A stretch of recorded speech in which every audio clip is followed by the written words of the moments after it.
Kalau saksi, kemudian strategi seperti apa, kami masih belum bisa ungkapkan. Yang jelas insya Allah penuh kejutan dan juga nanti akan ada hal-hal yang luar biasa yang memang biasa biasa maksudnya tanda petik ya, memang Habib Rizik sudah sering kan untuk seperti karena, ini karena sidang yang dulu banget ini viral lagi ya. Ya. Singa Petamburan. Ya, memang berdasarkan kecerdasan guru-guru kita ini memang nanti biarkan publik dan majelis hakim menilai bagaimana sebenarnya faktanya. Semoga saja Allah bukakan pintu hatinya, pintu kecerdasannya, pintu hati nuraninya gitu kan, supaya jelas ini semuanya sehingga majelis hakim dapat seadil-adilnya dan memutuskan bebas untuk Habib Rizik dan kawan-kawan seperti itu.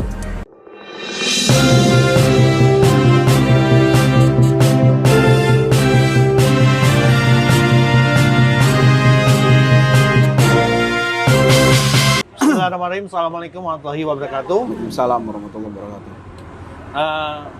Subeker, subscriber, sukaider dan siapapun itu, ya, penggemar dan juga ya cari-cari celah dari Mimbar Tube ya.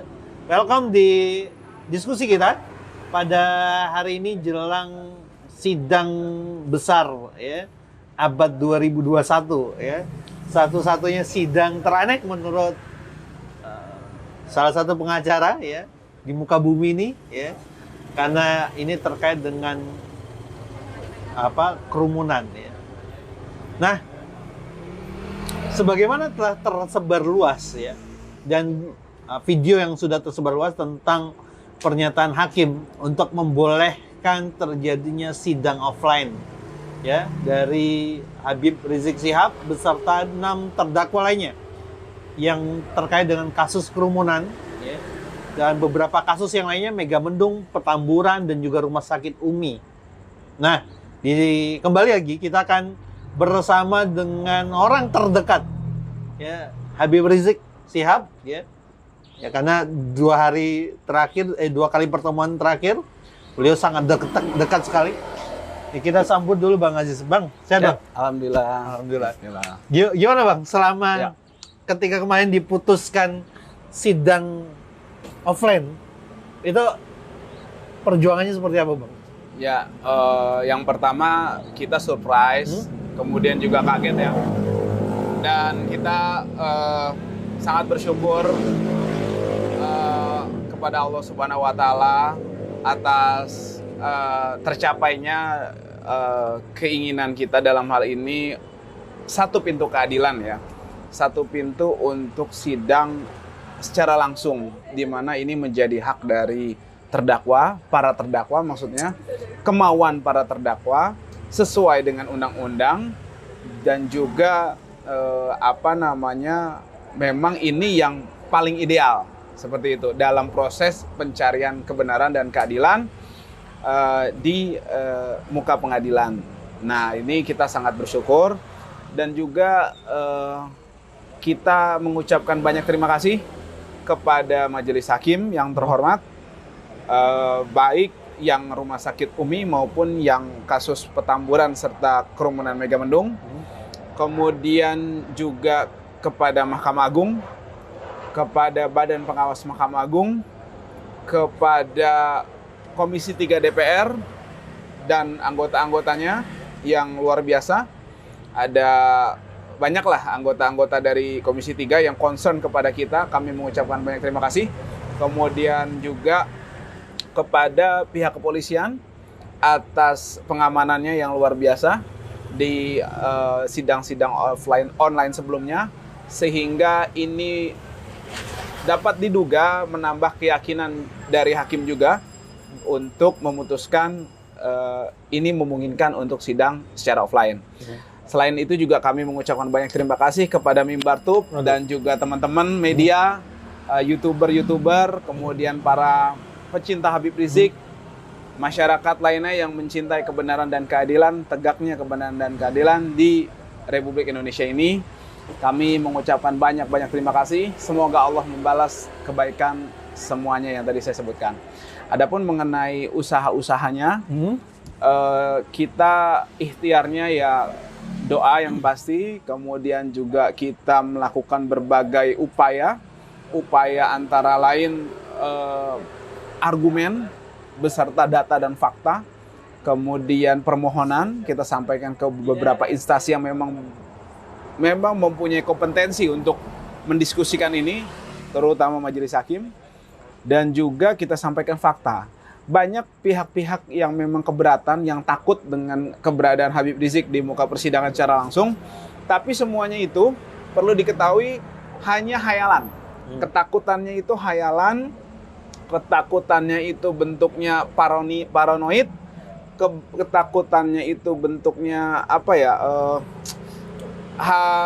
Hipotesa, hayalan, hipotesa, paranoid, kemudian imajinasi belaka, imajinasi dan kontemplasi yang menurut saya dasarnya tidak ada. Dan saya bantah di beberapa kesempatan terhadap para pihak-pihak tersebut, tapi kita hormati. Namanya juga demokrasi kan. Tapi kita hormati, tapi saya sampaikan bahwa Anda semua ini halusinasi saja. Faktanya beberapa kali persidangan Mabes Polri, Habib Rizik hadir di situ. Ya, tidak ada pecinta Habib Rizik, ya. Tidak ada militansi dari umat Islam yang menyerbu Mabes Polri, nggak ada. Semua ikut aturan. Pengadilan negeri juga aman, ya. Lingkungan pengadilan negeri aman, ya. Adapun masalah di depannya ada 1-2 kerumunan atau kumpulan, bukan kerumunan ya, itu wajar karena itu dekat situ ada kantor wali kota, jangan lupa. Masjid juga banyak. Masjid juga banyak. Ada Al Azhar dekat situ. Dekat situ juga ada dekat PIK. Ya, artinya mungkin orang mau jalan-jalan gitu. Jangan kita ketakutan yang terlalu berlebihan lah seperti itu. Makanya saya sampaikan kita bicara fakta, bukan bicara halayan. Alhamdulillah dimengerti oleh majelis hakim dalam hal ini. Demikian singkatnya. Ya, karena kemarin ketika kita ke lokasi memang agak merayap ya masuk. Agak merayap tapi memang lancar jaya. Yang sebenarnya sidang hari Jumat besok itu nanti tentang apa dan apa yang disiapkan tim pengacara sendiri untuk menghadapi sidang offline perdana ini nantinya? Sidangnya itu yang jelas adalah kasus kerumunan Petamburan dan kasus kerumunan Megamendung yang terkait Habib Rizik Syihab dan juga dan juga 5 pengurus FPI. Itu yang utama yang saya tahu berdasarkan penetapan yang sebelumnya. Adapun mengenai Rumah Sakit Umi masih kita tunggu besok. Seperti apa? Insya Allah saya akan mendampingi Habib Rizik kalau ini lancar dari posisi Barreskrim menuju ke pengadilan negeri seperti itu. Itu yang dapat saya sampaikan. Persiapannya eksepsi dari pihak eksepsi dari pihak kuasa hukum sudah disiapkan. Pak Haji Munarman dan tim sudah katakan di sidang sebelumnya bahwa eksepsi sebenarnya sudah siap. Nah, tapi eksepsi dari pribadi ya 5 terdakwa lain beserta Habib Rizik Syihab memang ada sedikit perbaikan. Dan ini alhamdulillah dihormati oleh pihak majelis hakim, sehingga mereka memutuskan untuk memberi kesempatan kepada kami untuk membacakan dan menyampaikannya nanti di muka persidangan pada hari Jumat nanti. Demikian. Ya, teman-teman semuanya. Jadi besok ada pembacaan eksepsi dari Habib Rizik Syihab, juga 6 terdakwa lainnya yang hanya terkait dengan kasus kerumunan di Megamendung dan Petamburan. Oke. Kalau apa yang ketika disiapkan oleh 5+1 terdakwa Habib Rizik dan 5 terdakwa lain kan menyiapkan eksepsi juga ya? Iya, pribadi. Itu akan berlangsung seharian penuh berarti kemungkinan? Iya, kemungkinan akan berlangsung mulai pukul 9 waktu Indonesia Barat, kemudian terpotong jeda sholat Jumat dan makan siang serta istirahat. Nanti akan berlanjut lagi. Ya, kita hadapi nanti hari Jumat supaya publik juga melihat bagaimana sebenarnya fakta-fakta yang harus kita bantah di awal. Tangkisan-tangkisan ini kita sampaikan dalam bentuk eksepsi dalam bahasa hukumnya atau pembelaan ya. Pembelaan di awal, tangkisan di awal seperti itu. versi kita sudah kita sampaikan ke publik, sudah ramai juga di mimbar, di YouTube, di media massa, semua publik sudah tahu. Kemudian tinggal kita bacakan. Majelis Hakim pun sebenarnya sudah menerima, karena kita mengirim. Adapun mengenai yang pribadi dari Habib Rizik dan Ustadz Taris dan kawan-kawan, itu ada perbaikan, sehingga nanti kita akan kirimkan segera, mungkin besok revisinya, atau bisa hari-hanya nanti hari Jumat, untuk kemudian dibacakan sekaligus diserahkan kepada Majelis Hakim. Demikian. Nah, tanggapan Habib Rizik sendiri ketika sambutan offline, offline itu sendiri bagaimana tuh? Ya, Habib Rizik bersyukur, kemudian ya ini mengepalkan tangan lah kepada tim, kemudian bersyukur lah, alhamdulillah, artinya satu halangan sudah terlampaui, tinggal nanti yang lainnya itu adalah kita konsisten untuk offline, kemudian selanjutnya nanti mungkin bisa soal pembelaan, kemudian tuntutan, dan terakhir vonis. Sebelum itu diselingi oleh saksi-saksi yang itu mungkin dramanya atau serunya antara lain di situ. Biasanya kan serunya di saksi-saksi ya, seperti itu. Tapi teman-teman semuanya, kalau untuk urusan saksi, kasus Petamburan, ini kayaknya teman-teman dari Imam Besar Habib Rizik dan kawan-kawan masih meng-hidden mungkin. Ya, kalau saksi, kemudian strategi seperti apa, kami masih belum bisa ungkapkan. Yang jelas insya Allah penuh kejutan, dan juga nanti akan ada hal-hal yang luar biasa yang memang biasa biasa maksudnya tanda petik ya, memang Habib Rizik sudah sering kan untuk seperti ini persidangan. Karena sidang yang dulu banget, ini viral lagi ya. Ya. Singa Petamburan. Ya, memang berdasarkan kecerdasan guru-guru kita ini, memang nanti biarkan publik dan Majelis Hakim menilai bagaimana sebenarnya faktanya. Semoga saja Allah bukakan pintu hatinya, pintu kecerdasannya, pintu hati nuraninya, gitu kan, supaya jelas ini semuanya, sehingga Majelis Hakim dapat seadil-adilnya dan memutuskan bebas untuk Habib Rizik dan kawan-kawan, seperti itu. Ya, teman-teman juga ada yang unik sebenarnya, boleh jawab atau tidak. Ketika sidang kemarin itu ada yang viral ya, Pak Munarman sendiri itu sempat dipotong gitu. Ya. Nah, menurut Mas Aziz, Bung Aziz sendiri seperti apa tuh? Ya, itu sebenarnya biasa ya, bumbu-bumbu persidangan. Saya beberapa kali bersidang dengan senior-senior, termasuk Pak Haji Munarman, memang hal tersebut biasa gitu kan. Ada yang temponya naik, ada yang ini, ada yang biasa, ada yang memang standar gitu kan. Ya, biasanya terbawa oleh ini nanti situasi perdebatan di pengadilan, itu sangat biasa, dan nanti episode yang lainnya kalau ini berlanjut, insya Allah akan lebih menarik lagi lah, seperti itu.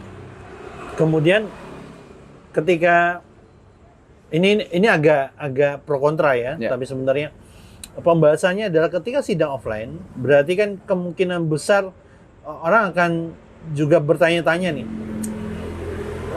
seru nggak ya gitu, ketika nanti Habib Rizik Syihab itu akan membacakan eksepsinya di depan pengadilan. Itu bagaimana harus kita sikapi, utamanya rakyat biasa, para penonton sendiri ya. Apa yang harus dilakukan terhadap Habib Rizik gitu, dukungan, doa atau apa gitu. Iya. Doa pastinya, ad-doa silahul mukmin, doa itu senjata orang-orang beriman. Doa itu senjata bagi masyarakat, ya. Mari kita berdoa selalu untuk kebaikan imam besar dan juga rekan-rekan guru-guru kita yang lainnya, termasuk Habib Hanif, tidak lupa. Kemudian juga kita minta dukungan, kita minta support. Di sini bukan persoalan Habib Rizik, di sini bukan persoalan Habib Hanif, bukan persoalan Kiai Haji Ahmad Sobri Lubis dan juga pengurus FPI yang lainnya. Saya tegaskan, di sini masalah keadilan dan kebenaran. Bagaimana bisa bagaimana bisa kasus protokol kesehatan gitu kan, kemudian menimbulkan untuk Habib Rizik seorang saja, itu menimbulkan 3 persidangan, 11 dakwaan dan 18 pasal dengan ancaman ya akumulasinya itu di atas 16 tahun. Akumulasinya gitu kan. Ini kan luar biasa. Ini ini agak unik ya. Iya. Jumlah kasus COVID-19 itu kan bertambah dulu ya. Iya. Ini apakah gara-gara Habib Rizik atau padahal secara angka seperti apa sih sebenarnya ini? Ya, 16 tahun ya. Perkara cuma sehari ditanya 16 tahun loh teman-teman semuanya. Iya. Ini makanya saya bilang ya, perkara terkait protokol kesehatan ya. 3 persidangan, 11 dakwaan, 18 pasal, 1 orang Habib Rizik seorang. Ini sepanjang sejarah umat manusia dari Nabi Adam sampai nanti mungkin anak cucu kita sampai kiamat. Saya yakin ini saja. Saya yakin insya Allah. Makanya ini masalah sebenarnya keadilan dan kebenaran. Jangan sampai ya Indonesia ya jadi bahan tertawaan karena paranoid yang berlebihan gitu loh, sehingga menyebabkan membabi buta seperti ini. Makanya ini saya tadi tegaskan bukan terkait Habib Rizik, bukan terkait ulama, ini masalah keadilan dan kebenaran, gitu kan. Artinya ini menjadi isu nasional tanpa memandang agama, ya makanya tadi saya katakan ya awalnya, tanpa memandang suku, ini masalah keadilan dan kebenaran. Setiap manusia punya nurani untuk itu. Makanya saya minta dukungannya atas nama kebenaran dan keadilan, ya, dan juga doanya. Nah, termasuk sempat naik juga. Satgas COVID itu diusulkan agar Habib Rizik ini menjadi influencer dari menjadi influencer dari vaksin COVID sendiri. Vaksin AstraZeneca. Ya. Itu gimana tuh tanggapannya? Ya kita. Apakah Habib tahu isu ini atau? Habib tahu, akan tetapi belum mengomentari lebih lanjut dan kita tidak mau dimanfaatkan juga oleh pihak-pihak yang memang tidak bertanggung jawab. Artinya kita hanya mendengar dari memang pihak-pihak yang serius dan juga kompeten untuk itu. Kalau hanya isu itu tidak perlu kita tanggapi lebih jauh sementara ini. Hemat kami sih begitu. Agak ajaib teman-teman saya. Tersangka, terpidana, dituduh melakukan kerumunan gitu. Tapi diminta atau diusulkan jadi influencer vaksin COVID-19.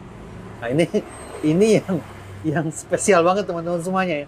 Tapi ini isu ya, belum ditanggapi betul ya sesuai dengan pernyataannya Mas Aziz Anwar sendiri selaku kuasa hukum dari Habib Rizik Syihab, bahwasanya Habib belum menanggapi dan berkomentar terkait ini. Jadi jangan buat semacam pernyataan-pernyataan baru ya. Ini pernyataan resminya begitu.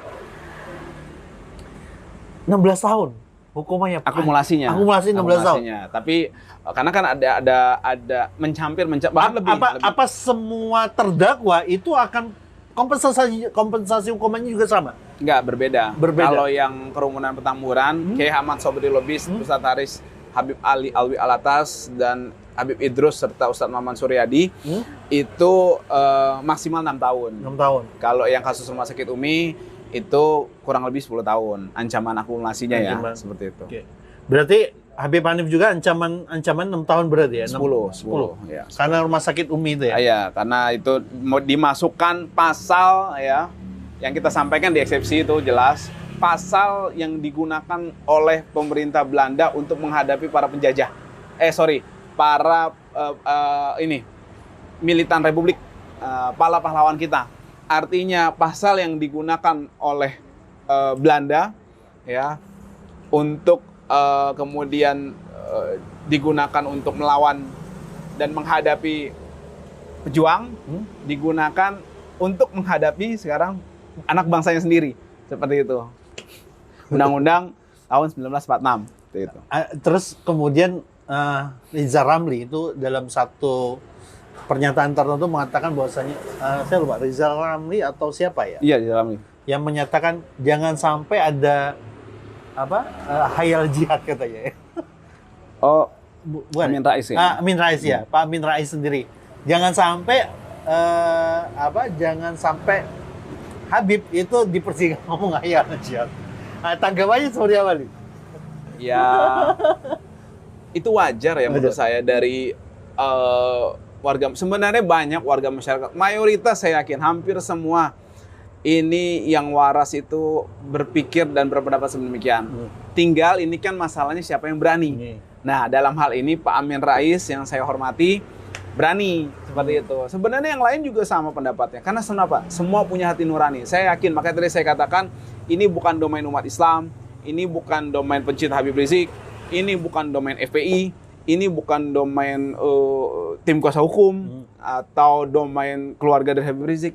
Ini domain seluruh masyarakat dan seluruh manusia yang memiliki hati nurani sehubungan dengan kebenaran dan keadilan yang harus ditegakkan dimanapun kita berada, seperti itu.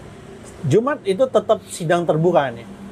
Bukan, maksudnya tetap gimana? Enggak, sidang tetap terbuka, bukan tertutup statusnya kan? Berarti sidangnya terbuka. Akan tetap bisa disimak oleh masyarakat biasa berarti? Iya, sidangnya terbuka gitu kan, karena memang sidang dinyatakan terbuka untuk umum.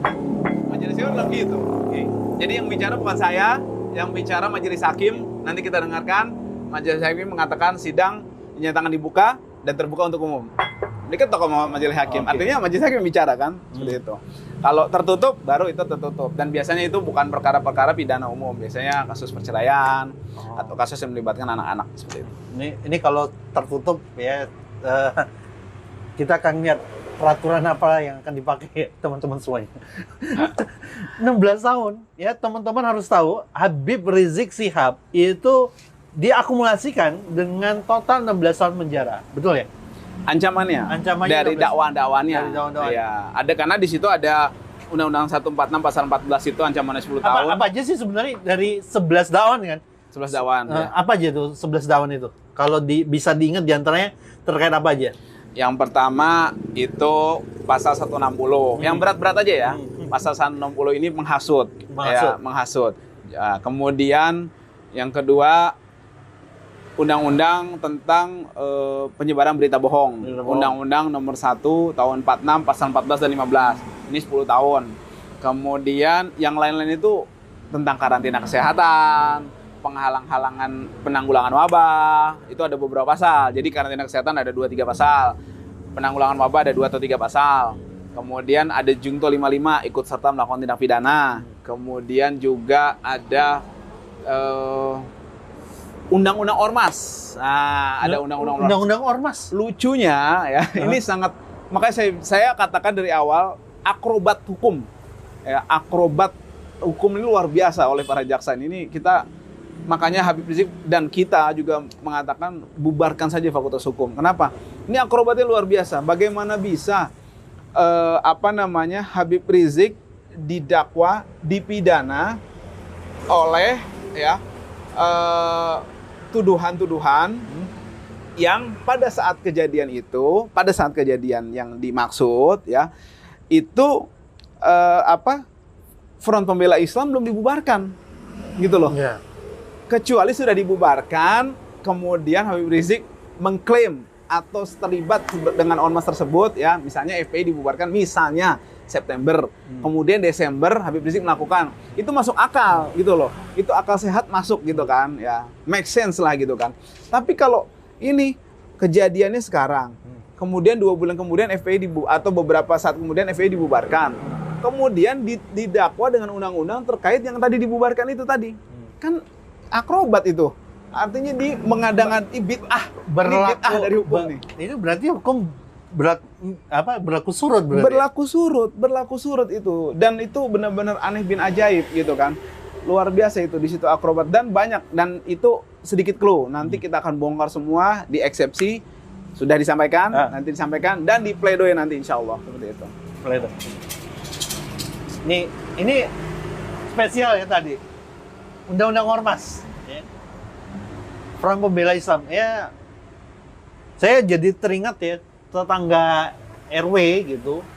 Dulu banget itu ada anak-anak remaja bikin komunitas lah gitu ya.